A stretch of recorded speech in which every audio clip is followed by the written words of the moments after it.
Hello, I'm Mark Segrist, and welcome to Perspective Wisconsin. Our special guest for this episode defines the meaning of the term humanitarian. Throughout her career, Sherry Tussler has served the needs of Southeast Wisconsin residents in a variety of ways. She is perhaps best known in her role as Executive Director of Hunger Task Force. This farm, just south of Milwaukee, is a great example of how her agency provides nutritious food for folks who really need it in the community. Let's go learn more about the program and Sherry Tussler's perspective of Wisconsin.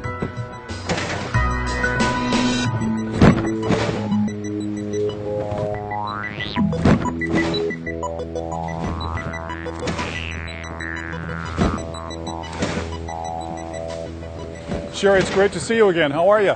I'm great. Welcome to the farm. Oh, yeah, it's great. It's very impressive. A lot of activity. Now, we're indoors, obviously. This is the warehouse portion of your farm location, right? Yeah, most people don't really know what happens at the farm, but a piece of it is a job training program. We build these boxes right here of food for seniors. Yes. More than 10,000 low-income seniors receive a box of food from Hunger Task Force every single month.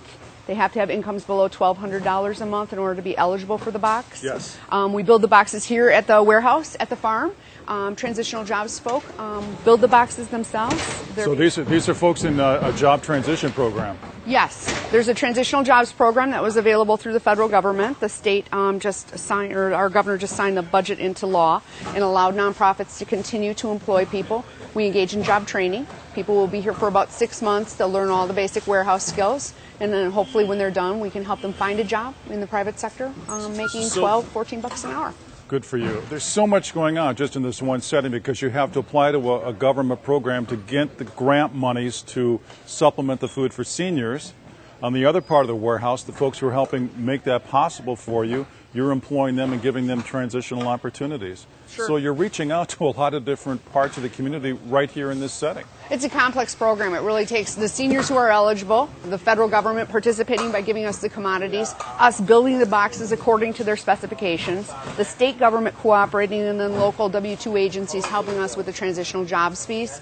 Finally, Harley-Davidson supplements their wages to bring them up to $10 an hour so that they can afford to get out here. Everything, when you're reaching out to the community and you're helping people in transition, whether it's jobs or food, or housing, everything seems to be connected, isn't it, really? Sure. When people are living in poverty, they're going to struggle with food. The food is the sort of the symptom of the problem, hunger, because they need to stay in their housing whenever possible. And so rent payments, mortgage payments, taxes, child care, vehicle payments, even gas for your car these days is what's going to impinge on your food buying budget. Right. And as a result, what we see is the problem called hunger. So as an administrator, you have to always look at the big picture. I mean, when you're trying to assist the community as a whole, you have to look at all the different parts of the greater puzzle. Sure. If it was as simple as just supplying food pantries and saying there's some food hungry people, my day would be a lot shorter. Yeah. It isn't as simple as that. And we can feed people all day long, but if we don't work to end future hunger,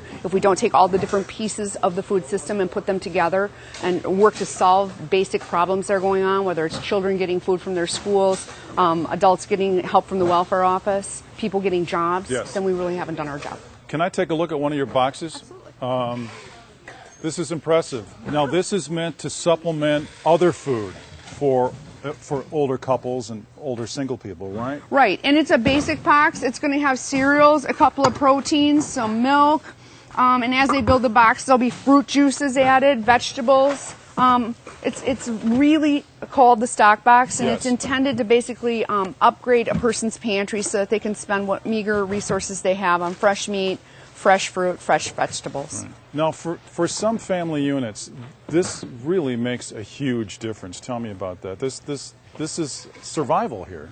Oh, we had seniors all gather at Northcott Neighborhood Center recently. The federal government's talking about cutting this program, yeah, and they were making a lot of noise. For them, it was the difference between making it and not making it. I meet seniors every day who are hungry, who are skipping meals in order to afford really basic stuff like their property taxes on their houses or their medication. Now, where do the boxes go from here? What locations? We're going to go to the senior meal sites. We're also going to go to the senior centers, and then we take it to public housing as well. Okay. And so wherever we find a low-income low-income senior, these boxes are delivered absolutely free of charge.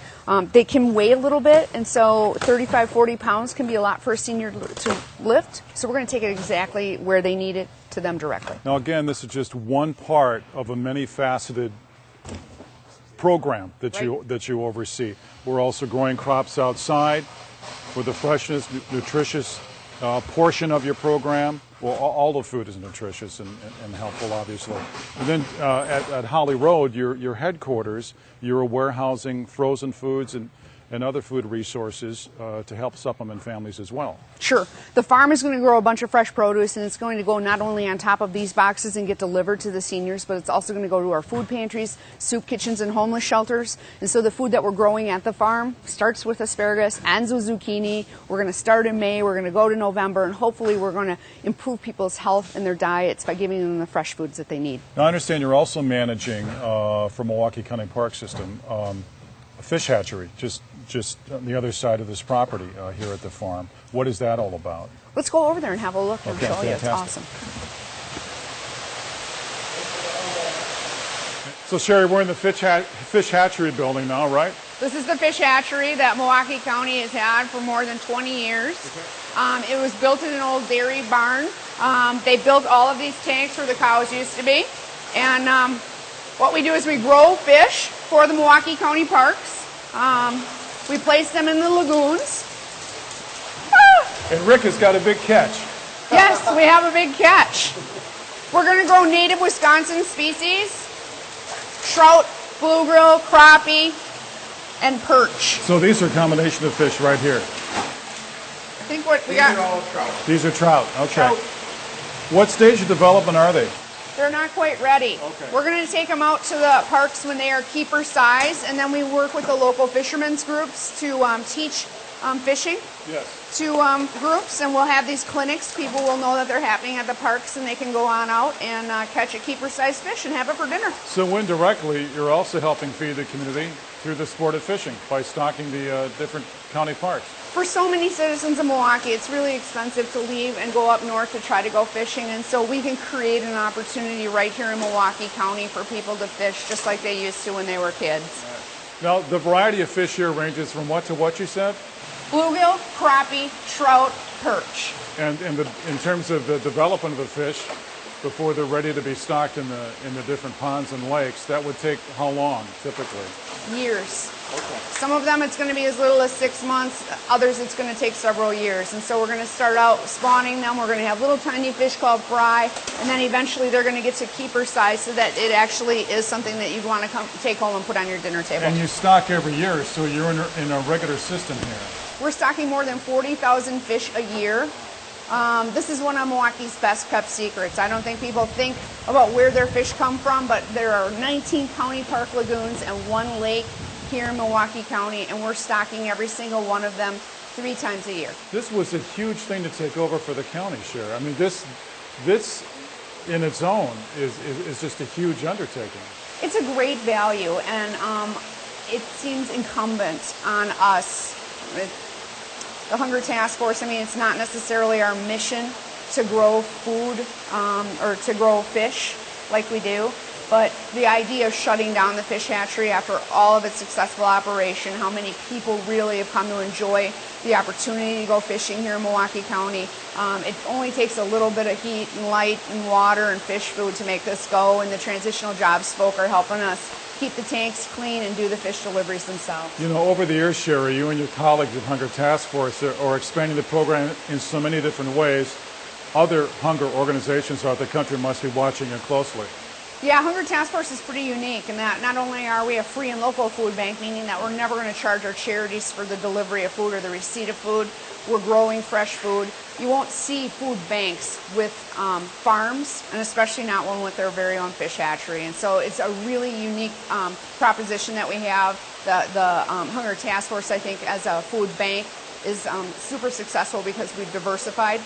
We're not looking for our food to come from one individual source. We can make sure that we have that effective guarantee of food for people in need here in Milwaukee County. And we're helping to make projects like the Farm and Fish Hatchery successful in our partnership with Milwaukee County. I guess the lesson to be learned from this is you seized an opportunity that was there for the taking course, you were very aggressive about wanting to help manage this farm years ago anyway. But is the lesson to be learned for other hunger organizations across the country that, you know, look for opportunities, think outside the box, you know, don't approach reaching out to the community so conservatively, perhaps? Well, I think, you know, food drives are one thing and they're successful, but you're not going to get all the variety of food that you need. People complain about childhood obesity. They wonder why poor people are heavy, and we're feeding them nothing but starches, ramen noodles, potatoes, and potato dishes that come through food drives because they're inexpensive. But when we help to bring healthy food to people's diets, Hunger Task Force becomes unique. And I think the message to a lot of food banks is to look at diversifying. You're not going to find just donated food all the time. We're combining government commodities with donated product, contributions, volunteers, and a farm. Right. And that's what's making us successful here in Milwaukee County. Can we see some more of the farm? Absolutely. Let's go out. All right.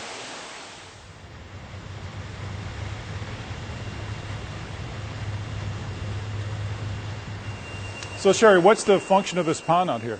We've actually got 4 ponds altogether, and the ponds are a place where we're going to put the fish as they grow to maturity. They're going to get used to being outside. We'll continue to feed them, but they get to be keeper size out here in the ponds. So this is their first experience outdoors, so to speak?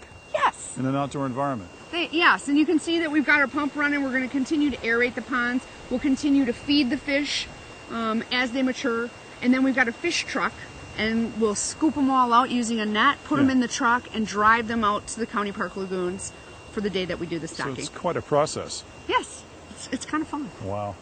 All right. Here you got some bees. We do have bees. Can Let's we go see look them. Okay.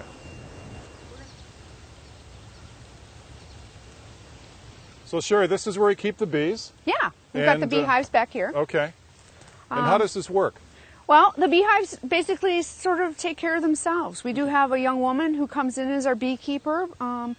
She's homeschooled and her parents are teaching her the basics, but the hives are here and we use them to pollinate all of our crops as well as our orchards.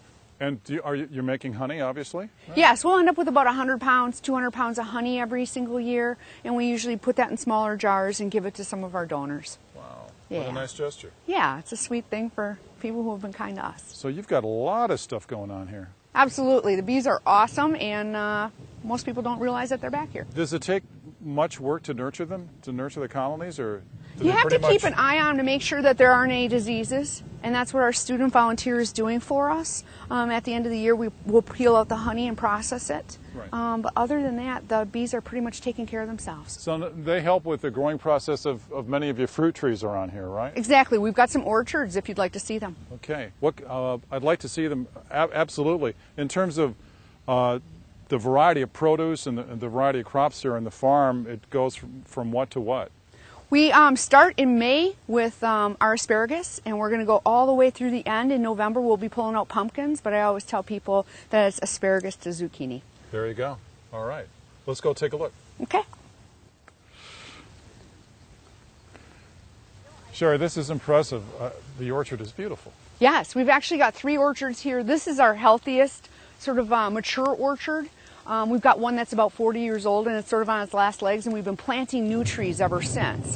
We've been telling people that they can leave a legacy by donating some trees. We plant them and maintain them. All of this fruit gets picked and taken to our pantry network. And this is mostly apple. Mostly apples. We have some cherries, as you can see behind me, and some pear trees. When we mix it up, they're more likely to pollinate properly. And this, again, is an extension of your philosophy that with frozen food, you mix it with fresh, nutritious food, and you present a combination of food resources to those who are benefiting from your program. Sure. The more healthy foods that we can get into people's diets, the better. Apples, obviously, are something that everybody knows what to do with. They last a long time. We can go through an entire semi-load full of apples inside of our pantry network in less than a week. And so apples are super popular. This is a beautiful setting out here, and Thank it's you. helping a lot of families, Sherry. It surely is. All right. Can we move on? Let's. All right. Let's go to the greenhouse where the bugs won't eat us. That's great. So this is your greenhouse operation, Yeah, Sherry. we expanded the greenhouse so that we could put hundreds of thousands of plants out into the fields. We mechanized recently, and so one of the challenges has been to grow enough plants. What we're looking at here right now are our fall cold crops. Okay, and what is the variety of crops we're talking about here? Broccoli, greens, cabbage is the sort of typical stuff that's going to go in in the second half of the season. Now, why is it necessary to start these particular variety of edible products here in the nursery? They're not super heat tolerant, and we're starting out with a little teeny tiny seed, as you can imagine. Think about how hot it has been in June, and if we tried to do direct seeding on these, they wouldn't really make it. Yeah. Instead, we have a transplanter. We use volunteers. We sit on the back of the transplanter and drop each one in one at a time, row by row, and that'll happen in about 2 weeks. So this just gives them a greater chance of survival. Oh yeah, these will definitely make it. We've already pulled out a bunch of bok choy and some of the greens, and it's out in our pantry network, and people were really happy to get it. Sure, it's just got to be so satisfying to walk through here and just see the freshness of things that you're sharing with the community. Oh, when I saw the bok choy go out last week, I was so excited because it was just like bins and bins and bins of it. And it's probably got to be even more exciting when you're seeing families enjoying them, in a variety of ways, in their homes, in community meal sites, whatever, food pantries. When we've taken asparagus to the shelter that I used to work at, and they can sit down and have that for dinner instead of canned green beans or canned corn that we got from the government, it just brings such a fulfilling feeling to me to know that they're eating healthy food that we grew just for them. Now, you and your colleagues at Hunger Task Force have been managing this property for how many years? It's been about 7 years now. We've sort of built sort of slowly. We transitioned from a inmate-based correctional officer model where we were doing gardening, little plots here and there. In partnership with the old House of Correction? Exactly. Across the street? Okay. And then as we transitioned out, we became a partner with the Parks Department. And as a result, we also started investing our own resources, bringing our own staff, hiring farmers, buying tractors and other implements so that we could mechanize and then take on more than 30 acres. At this point, we've got 130 tillable acres. And you did, in recent years, a remarkable job of keeping this farm in operation because every year it was being scrutinized with a tougher budget. Yes, and times are tough. Budgets are really a struggle this year, whether it's the county or the state budget. Every single year, the farm got a line item veto. Every single year, the county board decided to put it back into the budget, and every year, Hunger Task Force made an even greater commitment to bringing the staff or the money or the equipment out here so that we could take it over. At this point, we pretty much manage all of the operations with a little bit of support from the Parks Department. And the actual people power, folks who are out here helping operate the farm on a daily basis, is a combination of volunteers and folks in a special jobs program? Yes, we've got transitional jobs folk, we've got our own paid employees, we have a staff biologist from the parks on board, and then we use volunteers, lots of them. People have been out here weeding, they've been out here seeding, they operate equipment for us, they help us harvest. Volunteers are much in demand. Most people have never heard about the farm, but this is their chance to find a way to come out here and get involved. A lot of people love the food sorter at Hunger Task Force. We're challenging food sorters to come out here, work a 4-hour shift on a beautiful day, help feed a hungry person. Yeah, and just enjoy the farm and the great outdoors. How many folks totally are involved in the farm then through a combination of paid staff and volunteers? How big is We've the only group? got 5 paid staff. Everybody else is either a volunteer or transitional jobs. Yeah. Right now we're running volunteer shifts about a half a dozen every 4-hour shift with a 12-hour workday. That's how often we're out here. And the transitional jobs guys are working. We've got about a dozen folks on board, and now that the state budget wasn't vetoed, we're going to add in an additional crew so that when it comes time to harvest, we got enough warm bodies out in the field to get it all done. Now, do you have to reapply every year to get the monies necessary to keep those folks employed in the transitional program? Absolutely. And how big of a challenge is that, just to keep that going? Well, Hunger Task Force is well known in the community. Corporations, organizations, congregations, individuals really love us. It's important to say that somebody else isn't feeding the hungry. We all are, because Hunger Task Force is completely donor supported. Right. And so it makes sense for people, if they can't volunteer, to write a check. I'm out fundraising all the time, meeting with donors, finding ways to involve people. To me, it's I serve as a bridge between people who have the resources and the knowledge and the ability to help and people who need the help. And I see them all as neighbors, and my job is just to make those connections. Sherry, I'd like to move on and talk a little more. We're getting close to the end of our conversation. I'm sorry to see it end, but That's okay. Let's we go see the tractor. We have more to talk about.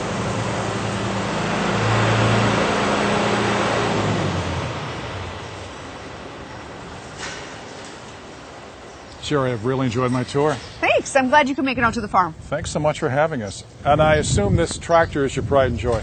Oh, we love this tractor. We like showing it off to people. It's sort of a gentle reminder to the public that the Hunger Task Force has a farm.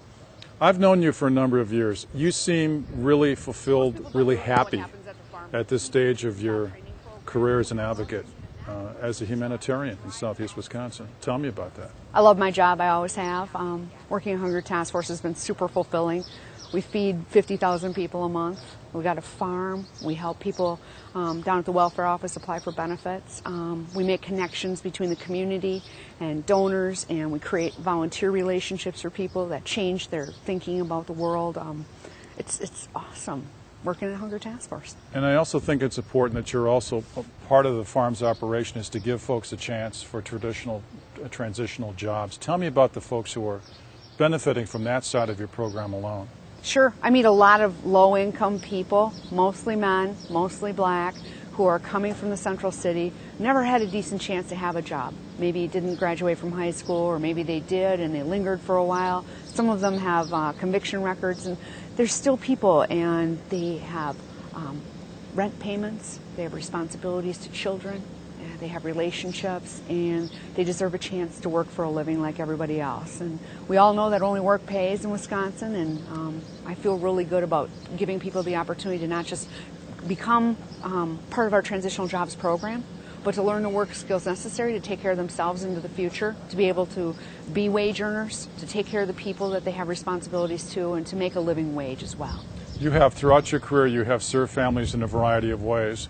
What can the average person in Southeast Wisconsin as a whole, do to help make the state a place where resources, whether it's jobs or food, can be shared by everybody? I mean, how can the average person help with that greater effort?